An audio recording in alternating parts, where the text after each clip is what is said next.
Greetings, brothers and sisters in Christ. It's Kevin here. Welcome to another episode of Devotions from Psalms. Hey, I'd like to invite you to walk with me today through one of these Psalms. We'll be looking at Psalm 62. For God alone my soul waits in silence. From him comes my salvation. He alone is my rock and my salvation, my fortress. I will not be greatly shaken. How long will all of you attack a man to batter him, like a leaning wall, a tottering fence? They only plan to thrust him down from his high position. They take pleasure in falsehood. They bless with their mouths, but inwardly they curse. For God alone, O my soul, wait in silence, for my hope is from him. He only is my rock and my salvation, my fortress. I will not be shaken. On God rests my salvation and my glory. My mighty rock, my refuge is God.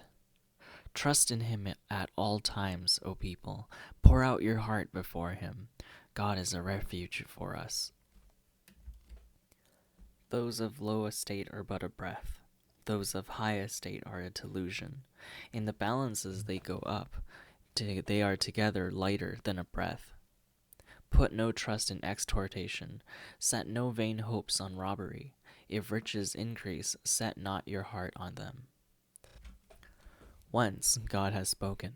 Twice I heard this, that power belongs to God, and that to you, O Lord, belongs steadfast love, for you will render to a man according to his work. There once was a chronic gambler that both made huge riches, but ended up losing every penny.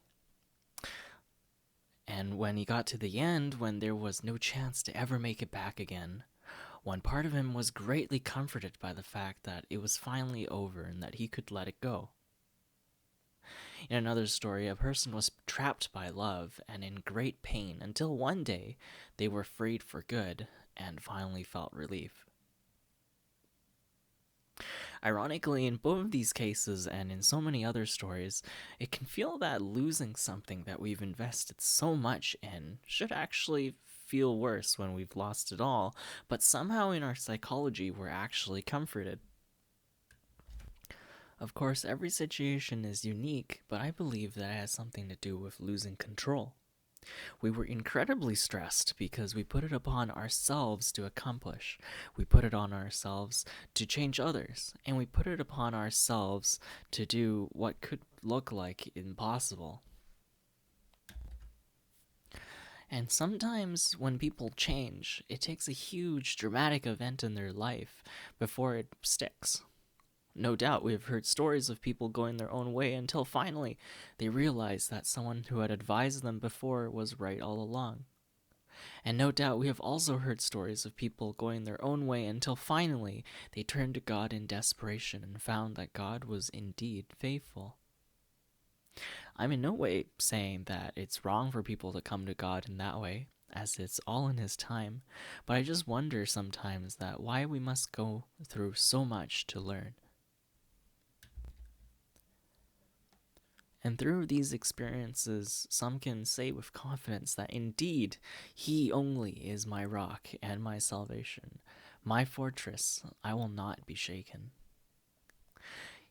You feel that because of God's past track record, you have an intimate relationship with God, and there's nothing that can shake you at all, and that you are restful in your soul, regardless of how battered you are from external forces. Have you felt this way before? What is your experience with God like? Some people, like David in the Old Testament, are already solid and feel God's absolute power in keeping them most of the time. But when it comes to these worldly things that are necessarily a part of our lives, sometimes we struggle to see God's power in play. And sometimes until we lose total control, we are unable to again see God in action.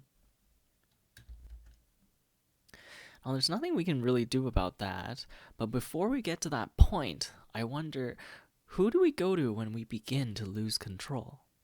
Where do we turn to when we are in fear? I think back on all of the incredible things that King David had to experience in his life. Many great tales of facing wild animals, to overcoming plots on his life, to the time when he was on a run. I think that during these times, he didn't call out, "How long will all of you attack a man to batter him?"